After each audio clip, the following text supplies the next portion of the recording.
Give me back my toaster. Give me back my fucking toaster. Give me back my toaster.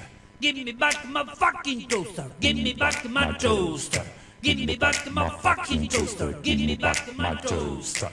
Give me back my tostadora.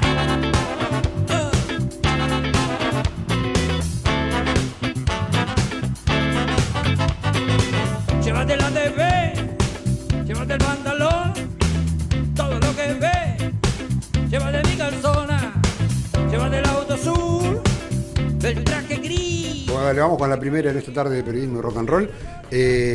Flamante subsecretaria de Salud de la Municipalidad de Punta Indio, después de que se jubilara el doctor Presta, que había estado unos cuantos años, digo, y también estuvo largos meses la subsecretaría sin cubrirse. Desde hace unos días atrás, la subsecretaría de Salud de la Municipalidad de Punta Indio tiene justamente subsecretaria, y es la doctora Giselle Basso, está por acá con nosotros. Gracias por venir, ¿cómo andás? Hola, ¿qué tal? Buenas tardes a todos. Muy bien. Bueno, estás hace no tantos días, digo que un mes hace que estás. Oficialmente 1 de mayo. 1 de mayo, mira bien. Bueno, pero de todas maneras eras parte del sistema de salud. Sí, yo empecé formando parte como médica de guardia en febrero de 2021. En 2021, ya para mediados de año, más o menos para septiembre-octubre, pasé a ser la coordinadora de clínica médica. O sea, mi función era ver a los internados junto con los médicos de guardia, evolucionar los pacientes, informe a los familiares, etcétera. A partir del 1 de agosto de 2024 pasé a ser directora del hospital y ahora asumo como subsecretaria. Ok. Si uno intentara describir el sistema de salud de Punta Indio, ¿cómo lo haría? Digo, ¿qué tipo de sistema tenemos, quieren? Bien, un poco la manera del organigrama de lo que es el sistema de salud de Punta Indio tiene que ver con la poca accesibilidad que tenemos actualmente hasta que funcione el hospital como tal en Sí. el casco urbano. Entonces tiene particularmente mucha importancia para nosotros lo que es la unidad sanitaria Ferradas, que es quien nuclea al mayor número de población de demanda espontánea. Okay. Un promedio de atención de 70-80 pacientes por día en la unidad sanitaria y un promedio de atención promedio de 20 en el hospital. ¿Sí? Entonces, en nuestro sistema de salud, básicamente por una cuestión de más fácil acceso a la población, A la unidad sanitaria. van a la unidad sanitaria como centro primario de atención, que en realidad, como dije en la entrevista anterior, siempre la idea es apuntar hacia lo que es APS, atención primaria de la salud, y esta atención primaria se hace en las unidades sanitarias y que el hospital sea un segundo nivel de atención. Okay. Y sobre todo por esta cuestión de la accesibilidad de tener 10 kilómetros y de vuelta a un paciente que lo puede solucionar más cerca. Más cerca, más allá de que han aumentado la periodicidad de del micro interno municipal, varios horarios para ir acceso al hospital, siempre es más fácil ir a la unidad sanitaria. Es más cercano. Más cercano, sí. Bien.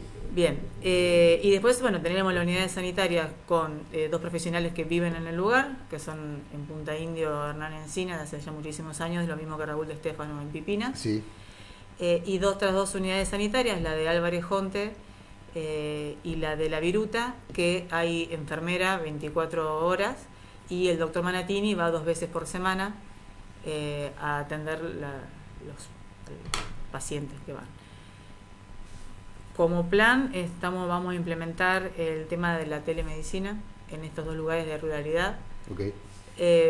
Fundamentalmente porque siempre planteamos de que desde que la enfermera le haga los primeros auxilios a un paciente que va con una problemática de salud, hasta que si ya se considera la necesidad de que vaya hasta el hospital, en esos lapsos si hay que tomar alguna medida que pueda tener un respaldo de un profesional idóneo en el tema. Ya la telemedicina se aceptó muchísimo con todo el tema de la pandemia. Sí, digo, pero ahí estaría el tema también, digo, que nos pasó en la pandemia, han pasado ya años, el tema de la señal, digo, ¿no? Sí. Que existe y que funcione correctamente. Sí. Me parece Sí. una buena idea, digo. Sí, sí. Primero que al principio a nosotros los médicos nos costaba mucho incluso la cuestión legal de dar una recomendación, de ver un paciente a través de una pantalla, etcétera, etcétera.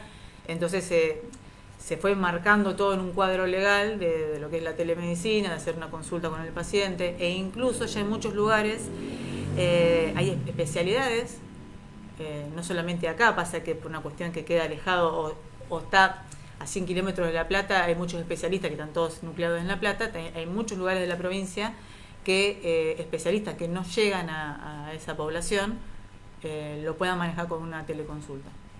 Hematología, neumonología, cuestiones de seguimiento de paciente. Obviamente, un oyente nos puede estar planteando, pero si yo tengo un EPOC que necesito que inicie un tratamiento, claro, no me lo va a solucionar sin escucharme, sin verme. Sí. Pero consulta, incluso consulta de pacientes crónicos. Más que de hecho es una se utiliza mucho, digo, lo utilizan mucho los servicios privados. Sí, las obras sociales que tienen. Las obras sociales y las prepagas, digo. Sí, lo usan mucho. Sí, queda en un horario el paciente junto con el médico del otro lado y incluso hay opción de que se grabe la consulta. Sí. Que acá en este caso también, bueno, lo que creo que también tienes de ventajoso, tendrían de ventajosos los vecinos de esa localidad, y que está la enfermera también. Exacto. La enfermera, en sus casos, con experiencia, con exacto. mucho recorrido en eso. Bueno, sí. Te interrumpí ahí, pero yo... No, ese es uno de los objetivos de la telemedicina, y acercar más al paciente, y sobre todo, que yo charlo mucho, tengo mucho conocido, por ejemplo, en zona de La Viruta, es esta cuestión de no sentirse, estamos alejados del casco, estamos olvidados, es un vecino más. Entonces la idea es acercarlo a la salud. Siempre más allá que la OMS, la OPS, que es la Organización Panamericana de la Salud, va todo apuntando hacia la atención primaria de la salud. La idea de este municipio es eso. Siempre cuando hay situaciones de crisis, empieza a pasar que prima el paciente enfermo. En reglas generales, cuando uno va a ver las situaciones de crisis económica, puntualmente en diferentes lugares de Argentina, diferentes lugares del mundo, es como que uno va a atender al paciente enfermo. Eso es en el inmediato, pero siempre nosotros tenemos que apuntar, y la medicina siempre a mediano, corto y largo plazo tiene que apuntar a que la APS es la promoción y la prevención de la salud. A elevar la calidad de vida de la población, de la vacunación, de saneamiento mental, de cloacas, etcétera, etcétera. Entonces eso hace que, en cuanto a la vida del paciente y en cuanto al recurso económico, me es más barato siempre tener un paciente que tenga la presión normal y no todo lo que me implica un paciente con una crisis hipertensiva, mucho más una ACV, etcétera. ¿Sí? Así que la idea siempre es focalizar. Por ejemplo, tenemos el SIC, el Centro Integrador Comunitario, que se hace muchísima prevención, sobre todo en la parte pediátrica, la parte de ginecobstetricia, siempre apuntar a eso, más allá que sabemos que estamos en una situación de crisis. Bien, y esa situación de crisis, digo, ¿cuánto ha influido en la salud, en los costos de la salud? Digo, porque claramente la salud tiene costos. Tiene costos porque nos han aumentado los valores de las droguerías en un 300%. E incluso nos ha pasado, justo esta semana nos pasó algo, decimos, ¿cómo en la caja de guantes sale X plata? Y dijimos, bueno, empezamos a ver todos los proveedores, incluso llamar a farmacias, etcétera, etcétera. No, es lo que sale.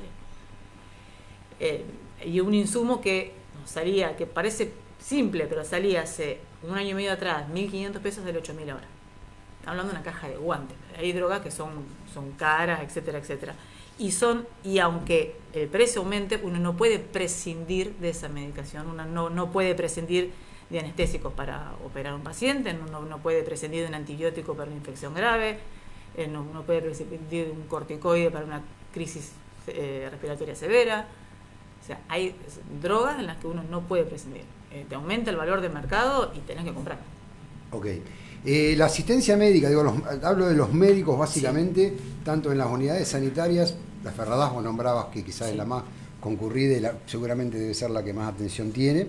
El hospital también, ¿cómo está el sistema, en cuanto a la cantidad de médicos? ¿Son Nosotros, suficientes? ¿No lo son? ¿Los podemos pagar más? Porque también digo, a veces uno también puede mirar esto, decir, bueno, que ya me faltan 2 médicos más, pero a lo mejor yo no lo puedo pagar. Actualmente el hospital cuenta de guardia con 2 médicos clínicos, siempre de activa, ¿no? Están haciendo presencia 24 horas en el hospital. 2 médicos clínicos, obviamente que tenemos aparte el médico clínico que está en el SAME, ¿sí? En muchos hospitales es el mismo médico de guardia el que hace, cumple las 2 funciones. Un pediatra de guardia, un ginecólogo, una obstétrica. Los fines de semana se agrega de guardia activa 24 horas también el servicio de traumatología, anestesiólogo de guardia, y sí está de pasiva el servicio de cirugía. El médico clínico evalúa un paciente, dice un abdomen agudo de resolución quirúrgica, se llama el cirujano y el cirujano enseguida está. Sí. Ok, eso que vos contás es habitualmente... Esa es la dinámica siempre. Puntualmente estamos teniendo un problema, no solamente Punta Indio, sino que es un problema a nivel provincial, porque lo vengo hablando con los directores de región, es el faltante de pediatría. Uh-huh. Pediatría tiene que ver, más a nivel provincial, que ha disminuido el número de ingresantes a las residencias. O sea, hay menos pediatras y menos ingresantes a la residencia en general, pediatría, clínica médica, las especialidades básicas.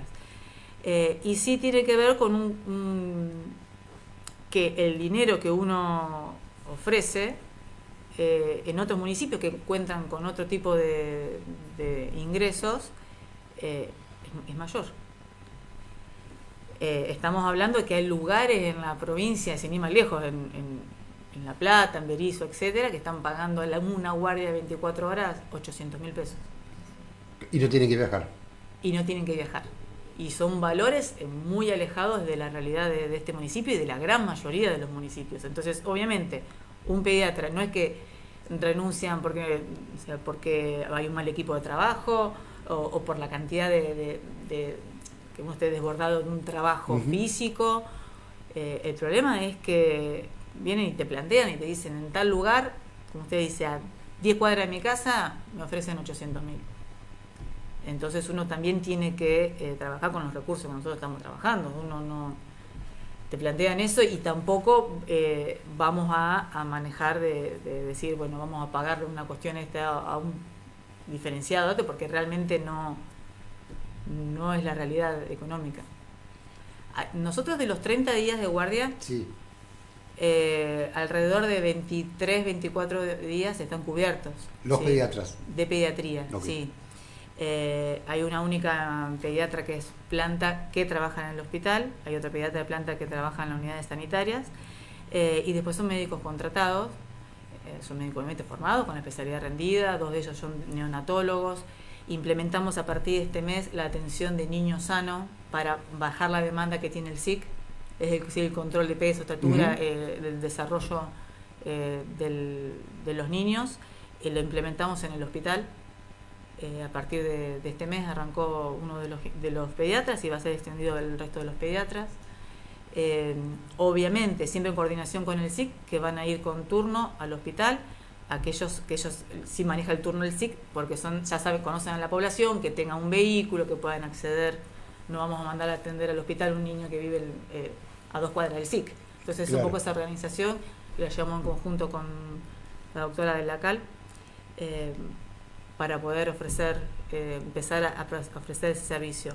Tuvimos reunión con región sanitaria también hay mucha demanda en ginecología, en listas de espera, así que para bajar esa demanda, sobre todo para que sea la prevención, la muestra de PAP, tuvimos una reunión con toda la parte materno-infantil de región sanitaria, y la idea es que las obstétricas también empiecen a hacer PAP, vamos a ver la posibilidad de que lo empiecen a hacer también en el hospital. Entonces, para bajar esta demanda de las mujeres, de un control a tiempo y de detección temprana de un cáncer de cuello uterino. Entonces, estamos viendo maneras de con los recursos que tenemos, funcionar, o sea, seguir funcionando y aumentando, o sea, bajando la demanda de la población. Ok. En algún momento la unidad sanitaria de Casa del Niño, funcionaba como una unidad justamente sanitaria de niños, ¿no? Sí. Eso lo han modificado ahora. Sí, la realidad es que tiene que ver un poco con facilitarle el acceso a la población cercana a la casa del niño. Por ahí como fue una decisión muy acertada en pandemia de que no mezclar niños con adultos. Sí, vino por ahí. Y había quedado así, entonces digo, bueno, ya pasó, y nos pasaba, porque por ahí a veces cuando uno atiende en el hospital que te decían, no, sí, pero yo vivo a una cuadra de la casa del niño y me voy hasta la Ferradas a tener que curarme una úlcera de un pie diabético. Sí. Entonces dijimos, bueno, a ver, dimos una vuelta a esa situación. Entonces, que los servicios de enfermería toman de signos vitales, de presión, control de glucemia en los pacientes diabéticos, nebulizaciones, obviamente indicada previamente por un profesional, no es que hola vengo a nebulizarme, porque para eso necesita previamente una atención médica. Y también la atención de adultos. Comenzó ahora la doctora Sanz los días viernes, justo bueno, estamos con un tema personal, pero la idea es sumar a otro profesional también, más allá de la atención que ya se hace de obstetricia y de pediatría en la o sea, se sigue haciendo pediatría, lo que agregaron es la atención de adultos. Sí, igual pediatría ya se venía haciendo obstetricia.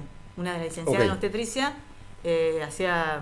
hace todo, digamos, todo me refiero a si me piden consejería sobre interrupción legal o voluntaria del embarazo, anticoncepción, salud reproductiva, toma de muestra de PAP, todo lo que es salud integral de la mujer, hay una licenciada que ya lo venía haciendo, obstetricia, es sumar atención de adulto con turno y sumar también, o sea, volver al tema de lo que es la enfermería, todos los servicios de enfermería, otra vez ofrecerlo a la población adulta también. Ok, vos que lo debés conocer, digo, hay una de las que por ahí las cuestiones que se plantean es los pagos atrasados a los médicos, digo, ¿no?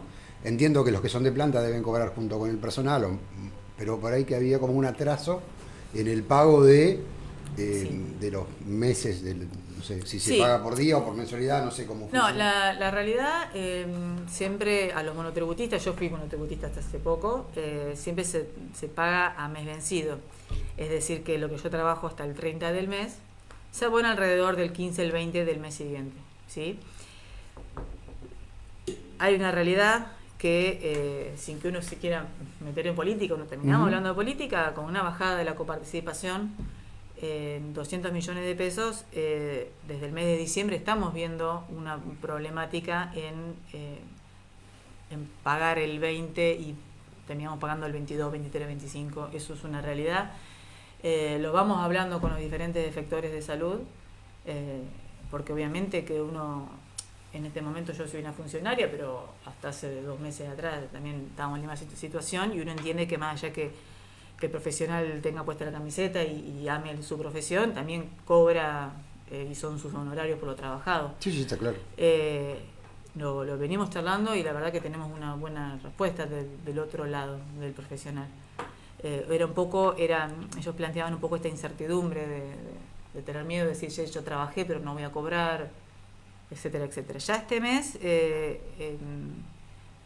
ya empezamos a pagarle ya de la semana pasada a pagar sueldos, así que creemos que en los próximos meses vamos a estar como fue siempre, cobrar los profesionales entre el 15 y el 20 de cada mes, que fue lo que siempre se fue, históricamente siempre se cobra mes vencido.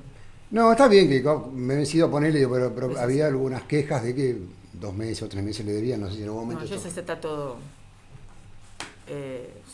subsanado. Ok.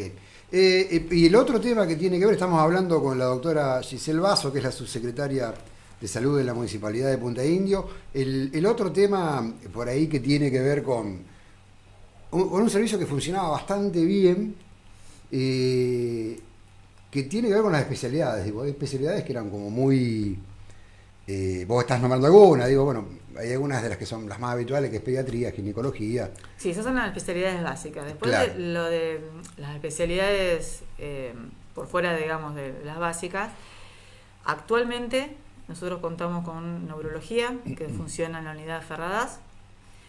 Tenemos servicio de cardiología, que vienen 3 profesionales, tenemos 3 cardiólogos, que también hacen ecocardiogramas, esa ecografía del corazón, y hacen ergometrías. El año pasado hicimos más de 2.000 ergometrías, 300 ecocardiogramas.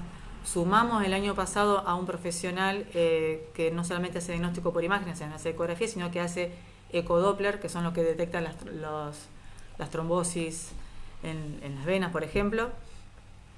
Tenemos dermatología, otorrinolaringología. Entre estas especialidades, un promedio de atención anual entre 600 y 650. ¿Y estos profesionales vienen cada cuánto? ¿Cada 15 días? ¿Una vez por mes? Y por ejemplo, dermatología viene todas las semanas. Neurología cada 15 días. Otorrinolaringología, por una cuestión de su horario y su presupuesto, obviamente viene con su vehículo, son 200 kilómetros de La Plata. Hace 3 meses que vienen una vez al mes. Tenemos consultorio de traumatología. Estamos en tratativas para sumar a partir del mes de junio o de julio servicio de oftalmología en el hospital, que eso sería nuevo, sé que hace muchos años hubo, y volver con oftalmología. Hubo neumonología, que bueno, la profesional renunció, pero se está dedicando a otra cosa. Se trabajaba tanto acá como Magdalena y renunció bueno, se dedica ahora a la medicina laboral. También estamos con tratativas de traer servicio de hematología, que tenemos muchos pacientes anticoagulados y el control es una vez al mes que se hace el paciente. El hematólogo se encarga de otras cuestiones importantes, no solamente de esto, pero hay una demanda también de la población de los pacientes anticoagulados que no tengan que ir hasta La Plata. Estamos viendo las necesidades de la población. Y sí, que seguramente me vas a preguntar, el servicio de gastroenterología. Que era muy concurrido, digo, ¿eh? Sí, el servicio de gastroenterología era una vez por semana, intercalaba, o sea, eran 2 consultorios al mes y 2 días de estudio. La realidad es que en ese momento la situación, por los costos del servicio, incluía, ¿no?, lo que son insumos de quirófano, más el pago de los anestesiólogos. Claro, son estudios con anestesia o con sedación. Y la anestesia es un pago aparte. Al anestesiólogo de guardia es una situación y el anestesiólogo se le pagaba por cada práctica a cada paciente, que está nomenclado. El colegio de anestesiólogos dice: de esta práctica sale tanto dinero, y obviamente se le pagaba al gastroenterólogo por cada práctica de cada paciente, por cada endoscopía, por cada colonoscopía. En ese momento se tomó la decisión, o sea, no se podía seguir con esos costos. La idea, y en el corto plazo, ya lo hemos charlado con Gustavo Barbé y con David, es que tiene que volver el servicio. Y yo estoy hablando con gente de región, con gente del ministerio, para ver la posibilidad. Sé que es difícil la situación económica en general, solicitar un subsidio o ver la manera de tener nuestros propios equipos. Nosotros no teníamos el equipo. Claro, los traía el gastro. Los traía el gastro, ¿sí? Hay municipios que cuentan con el equipo, entonces es mucho más fácil y eso te abarata muchísimo los costos. Ya estamos con eso. Ya empecé a hacer tratativas con el ministerio en cuanto para tener el equipo, y una vez eso sí, traer ya nuevamente gastroenterología. Quizá decimos eso, quizás, bueno, no se pueda traer cada 15 días, una vez al mes, como para arrancar con los recursos que tenemos, porque más recursos no va a haber. Esa es una realidad, no podemos inventarnos una realidad, que sabemos cómo es la situación de Argentina actual. Seguir funcionando con los recursos que tenemos, y darle una vuelta de tuerca entre todos. La realidad es esa. Para verla, hoy estuve reunida en la unidad Ferradas con la directora, ¿no? Y yo le digo: para ver la luz al final del túnel tenemos que verla todos juntos, todos. Me pasaba como directora del hospital que yo dialogaba mucho con las unidades sanitarias, porque tiene que ver con que yo le decía: si le va mal a la unidad sanitaria, me va mal a mí en el hospital, porque el paciente, que si le va mal en la Ferradas, me va a terminar en el hospital. Si le va mal en Pipina, me va a terminar en el hospital. Entonces es trabajar en equipo, y por suerte venimos trabajando mucho en equipo. Hernán le pasa algo, me dice Hernán: che, Giselle, me pasó tal cosa. Ya como directora del hospital. Otra cosa importante que me olvidé de mencionarte: estamos en tratativas, no sé si en junio, mediados de junio, va a volver odontología a Punta Indio. Hay una gran demanda de pacientes de Punta Indio y está instalado el sillón Hoy me dijeron que había una pequeña avería de algo, así que ya estamos con los técnicos para solucionarlo, para que vuelva a odontología ya. Hay de todas maneras, en cuanto a la especialidad, independientemente de lo de Punta Indio, y no para justificar nada, digo, hay una falta en general de especialidades, ¿ves? No solamente en Punta Indio, digo, hoy sacaba un turno para un gastroenterólogo en La Plata y no menos de 2 meses de espera. Sí, eso es verdad. Ni imagino lo que debe ser para los estudios. Sí, te cuento. Región implementó lo que se llama nodo de derivación hace más o menos 3 meses, si no es de antes, si no es de enero, en el que ya fueron capacitadas las secretarias de la subsecretaría, ¿sí? En la que el paciente con un turno ya solicitado por su médico clínico dice, mira, vos te tenés que hacer tal estudio, no tiene que ir a sacar el turno al paciente, ni al San Martín, ni a donde sea. Van a la subsecretaría vía internet se comunican, se llama así nodo de derivación, en el que automáticamente en el ministerio le sale en X paciente de Punta Indio necesita este estudio. En un lapso de 48 horas te responden. E incluso, si ese especialista que necesita el paciente no forma parte del sistema público, se le consigue un turno en el privado y es provincia quien paga los costos. Ah, ok. Está bastante bueno. Porque digo, las demoras también son en el sistema privado. No es que esos 2 meses que te digo tienen que ver con que es en el sistema público. Sí. Digo. Sí, pero especialidades puntuales hoy me pasó puntualmente que me comenta alguien, no, sí, porque vienen a solicitar turnos, le digo, pero mirá que no lo tiene que hacer el paciente, ni lo tienen que hacer por ahí en la unidad sanitaria, ni nada. El paciente va con la orden que le dio su médico, tiene que tener una orden de un médico. No, ¿sí? No, lo aclaro porque es lógico. Por ahí dice, no, yo quiero un turno con... Bueno, pero tiene que ser una derivación. Claro, lo vio su médico clínico y dice, mira, vos necesitas que te vea un especialista en cirugía maxilofacial, por decirte algo, entonces va con esa orden, ¿sí? Va a la subsecretaría y le toma los datos del paciente, le van a hacer un par de preguntas, que es las preguntas que le pide la página del nodo de derivación, y en 48 horas tiene la respuesta de quién lo ve. ¿Hay mucho traslado de pacientes? Sí. Traslado de urgencia, digamos, el que tiene que ser del hospital, pero también traslado para estudios y para... En lo que vamos del año tenemos 111 traslados de pacientes por derivaciones a nivel del hospital. Sí hay traslados de estudios. Hoy estuve hablando con gente de PAMI, ¿sí? Y lo que nos explicaba que hay un recorte de nivel PAMI de que solamente se pueda trasladar para estudios pacientes oncológicos, un par de características. Entonces, había muchos pacientes que PAMI antes llevaba a hacer un estudio porque el paciente te dice, mira, me tengo que hacer X, tengo un turno en La Plata, no puedo viajar, y eso lo hacía PAMI, ya no lo hace más PAMI, y eso lo absorbe el municipio. Entonces, sí hemos tenido un aumento de la demanda de traslados para estudio, pero tiene que ver con... digamos, un recorte que hubo en el sector... Sí, la falta de prestaciones de PAMI, de PAMI que las absorbió el municipio.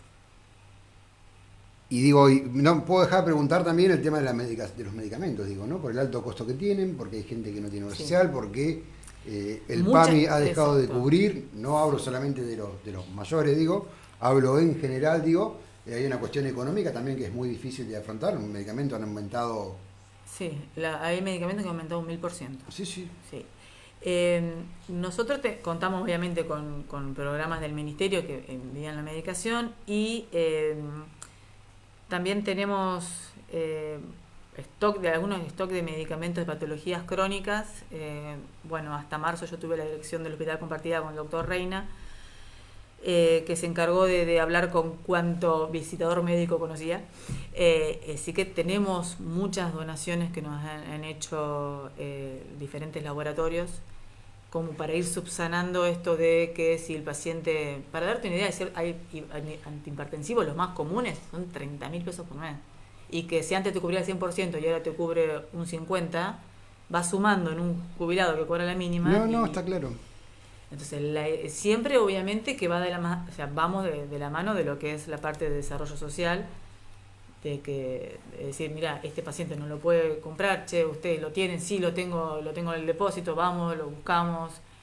Lo mismo pasa con los psicofármacos. También estamos reuniéndonos con la gente de provincia que administra los psicofármacos, decir, mira, hay un aumento de la demanda de los usuarios del sistema de salud mental, hay un aumento todos los meses se va cargando en un sistema la demanda que tenemos de psicofármacos, pero cuando no lo pueden comprar el paciente que tiene una obra social, también recae, obviamente, una evaluación previa con el servicio social en facilitar la medicación. ¿Y se aumentó, hay un aumento, digo, en lo que tiene que ver con salud mental, digo? Sí. En la concurrencia a psicólogos, sí. medicación. Sí. Y problemáticas cada vez más complejas. Sí. Y están, digamos, con la capacidad para atender eso, digo, en cuanto a la cantidad de psicólogos, en cuanto a la cantidad de consultas. No dan abasto, pero es un trabajo impecable. La coordinadora de salud mental son la licenciada Adriana Alarcón y la licenciada Victoria Arana. Son las coordinadoras de todo el equipo de salud mental. Hoy me reuní con ellas a la mañana, tienen un gran equipo, porque atienden todas las problemáticas, todas, e incluso desde las niñeces hasta los adultos mayores. Entonces, han implementado un trabajo de juegoteca, que es excelente para admisión de niños, con psicopedagoga, profesor de educación física, enfermeras, psicólogos. Es un excelente equipo, desde las niñeces, desde trabajar en coordinación con los clubes y con los jardines, en congruencia también con lo que es Cedronar, ver problemáticas de abuso de sustancias, de ir a hablar a escuelas, de tener proyectos. Está muy bien encaminado, tienen un gran proyecto salud mental, pero sí es una realidad, no solamente el aumento, las psiquiatras tienen turno hasta julio dado, es un aumento de la demanda de la atención, sino de cada vez problemáticas más graves y más severas. Sí. Bueno, eso tiene que ver, digo, con los tiempos que corren, digo, ¿no? Sí.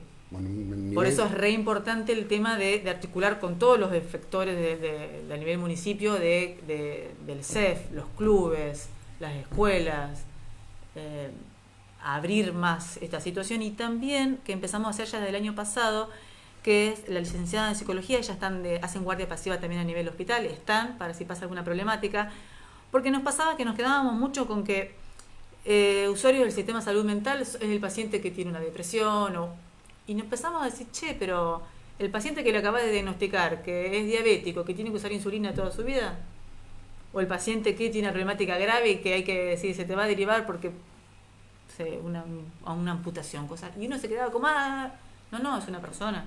Entonces, hace ya empezamos a trabajar en equipo, desde agosto que yo asumí como directora, que la salud mental es tan importante a la misma altura que la física, y un poco nosotros los médicos, por lo menos en la parte clínica, como que nos habíamos quedado un poco eso o por ahí internábamos un paciente y me decía la psicóloga, y entonces era no, pero es de salud mental, que lo vea la psicóloga, lo vea la psiquiatra. Y bueno, por suerte se dio una vuelta de hoja en eso, y trabajamos re bien en equipo, decir, che, mirá, ve un paciente está internado por X cosa, viene la psicóloga, lo evalúa, no, sí, es para psicoterapia, o no, me parece que es para que la vea la psiquiatra, ya le doy un turno, porque también aclaro esto, si bien yo te planteaba que hay turnos hasta julio, si es una demanda que... Una urgencia se atiende. Incluso la psiquiatra que tenemos, que son dos, levantan un teléfono y enseguida te dice, ¿para qué hago ya videoconferencia con el paciente? Lleva el celular a la pieza. Eso está muy bien articulado desde septiembre, que están tanto Victoria como Adriana coordinando todo el sistema de salud mental. Vamos allá un poco, no nos queda mucho rato, pero la otra parte que tiene que ver con el sistema de salud tiene que ver con lo que es el personal de ordenanza, ¿no? El mucamas, el administrativo, y enfermeras, enfermeros, ¿no? Sí. Un plantel, de enfermeras y enfermeros que son formados, que son todos, creo que son todos técnicos, ¿verdad? O sea, enfermería vos podés arrancar como auxiliar, okay, y después haces una licenciatura. La gran mayoría tienen hecha licenciatura, se forman acá. En el 90. Exacto, me salía el nombre. En el 90 se forman, hacen práctica en el hospital. Hay una formación, hace un tiempo que empezó una coordinadora de enfermería, que es la licenciada Soledad Buceta, quien está coordinando el sistema de enfermería con capacitaciones, en trabajo en conjunto. La verdad que la mejora en lo que es la calidad de atención del que es personal de enfermería mejoró un 100%. Ok, pero así como hablábamos de lo que cobra un médico, digo, también estamos hablando de los sueldos, que hay un reclamo, creo que justo del tema de lo que cobran las enfermeras, los enfermeros, el personal... Sí. No enfermero, digamos, ¿no? Ahí digo, en la visión, digo, del área, en las charlas con el intendente, digo, que más allá de que todo el mundo debe querer que ganen mucho dinero, digo, pero la posibilidad de mejorar esos sueldos en forma concreta, digo, ¿trabajan sobre ese tema? ¿Han estado viendo ese tema? Sí, la realidad, continuamente David está en reuniones con el Ministerio de Economía y con otras áreas que no tienen que ver con las áreas de salud, porque siempre decimos que por más que uno se ponga la camiseta, una manera de incentivar al personal, sea médico, o sea, profesional de la salud o no, tiene que ver obviamente con un incentivo económico. Eso es real. Uno bien pago trabaja más contento y trabaja mejor. Uh-huh. La situación es una situación compleja. La idea obviamente siempre, bueno, hay paritarias, nos estamos reuniendo con los gremios, lo que es personal de salud tiene un gremio propio que es SICOP, pero también la mayoría también está afiliado tanto al sindicato municipal como a ATE. He tenido ya reuniones con ATE. Siempre la idea es mejorar lo que es el sueldo y siempre la idea es que uno pueda aumentar lo que es el valor del básico, que es lo que te va a repercutir después en otras cuestiones y no en horas extras, por decirlo, ¿no? Sí se habla, la realidad es que es una situación compleja, pero tienen los aumentos que salen por paritarias y etcétera, pero sí son sueldos bajos. Los sueldos municipales en general, no solamente acá, en la mayoría de lugares, son sueldos bajos y que siempre el personal termina haciendo horas extras para poder llegar a un sueldo medianamente digno. Bueno, Giselle, no te sacamos más rato, pues si te quedó algo que vos quisieras contar, que te haya quedado pendiente ahí, que te parezca interesante rescatarlo, lo haríamos ahora, que sería el momento, digo, antes de terminar. Esas cosas que nosotros decimos, no supimos preguntar. Creas que quieras marcar. Que estamos trabajando en equipo, que sabemos que faltan un montón de cosas, que la idea, como siempre digo, que nuestro norte siempre tiene que ser el paciente, siempre, que tenemos que salir en equipo de esto, no hay otra situación. Vamos a implementar un mail que después lo vamos a hacer de acceso a todos para quejas, sugerencias, que no quede en la queja de que me quejo en la calle, sino que nosotros prestamos atención a eso, queja de atención o me parece que faltaría tal cosa, etcétera, que lo que funciona bien va a seguir funcionando y lo que funciona mal hay que cambiarlo. Es la idea de mi gestión, pero siempre poniendo al paciente como eje. Bueno, te agradezco mucho, No, Giselle Basso, por haber venido.